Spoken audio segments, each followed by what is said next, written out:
Good evening to one and all. This evening I'm here again at the lion statue, which is situated at Gun Hill, St. George. The lion statue was carved by Captain Henry Wilkinson, who was an officer at Gun Hill Signal Station. The lion statue was carved in 1868. The statue depicts the lion resting his paw on a big red round ball, symbolizing the globe, symbolizing the ending of British colonialism. From right here, we can see right down to the roadside. I can also get a good view. We can see over to Haggett Hall area, down by this Buster statue over here, and we can see straight into the St. George Valley. We can see down to St. George Church, St. George Parish Church, the second oldest church in Barbados, which was built in 1641, destroyed by the hurricane of 1780, and rebuilt and rededicated in 1784. You can see the Hilton Hotel along the Carlisle Bay area, and we can see the Central Bank of Barbados in Bridgetown. You can see all along Carlisle Bay, which runs on the southwestern coastline.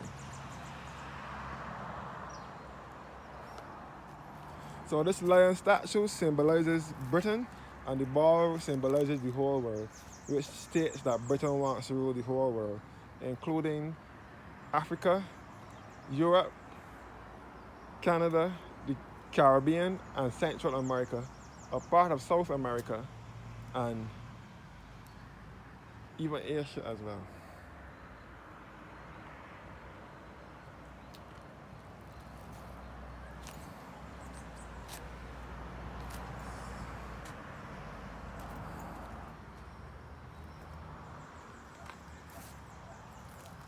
So the Gun Hill Signal Station is situated just behind the lion, on top of the hill, which is 700 feet above sea level, and it offers direct views into 6 out of the 11 parishes in Barbados. Looking down the hill, you can see all into St. George, the St. George Valley. You can see the estates at Boarded Hall, St. George, one of the estates in St. George. You can see all down to for our program on that side, all across to the airport in Christchurch, you can see as well. You can see Bridgetown over here, which is on the southwestern coastline.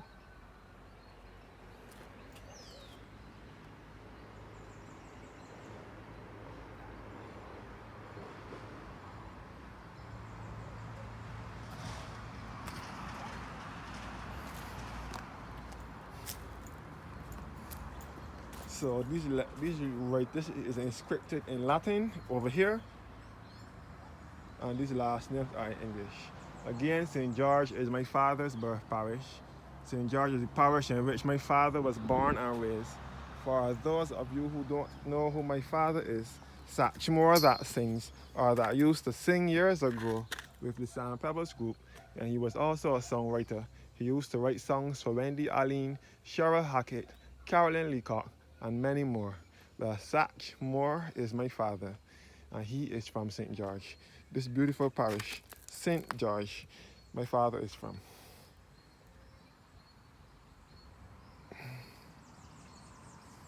So this is Latin, and behind here is English. So this is the lion resting his paw on a big red round ball. This lion statue is a historic landmark here in Barbados. Must be Sergeant Street bus going up the hill now. So the Gun Hill Signal Station is the highest point in this St. George parish. St. George is my father's, St. George is the third largest parish in Barbados. And it was carved out of St. Michael between 1640 and 1641. So St. Michael is the mother parish, and St. George was carved out of it. St. George is the breadbasket parish of Barbados. It is a parish known for land and fertile soil. St. George is the parish that fed many Barbadians from the 1600s up until this present day.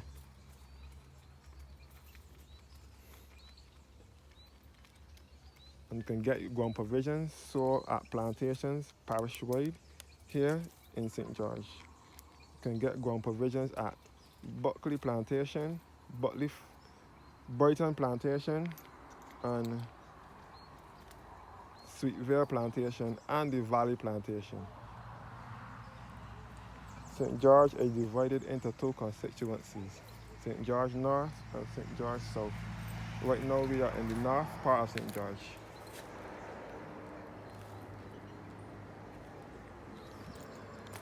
So I have a bit of St. George in me. My father is from St. George, in a place called Ellerton. I'm sure some of you might know of him. Some of you might know him personally. Some of you might know of him, doing business with him, what's not. So, yeah, this is Gun Hill, Gun Hill, the land at Gun Hill. The signal station is to the back. So I want to thank you for watching. I want to wish you a pleasant evening. This is a tourist attraction, so you can pay a visit whenever you come to Barbados. You can come onto this land and take photos of it, take photos by it, ride up and down it as much as you want. Some people actually sit down on the lane. Back in the 1990s, the early 90s, the Rastafarian community got together and painted this land in the Rastafarian colors, red, gold, and green. But by the next day, all efforts were put in place and the land was repainted back into its normal white color with the red ball.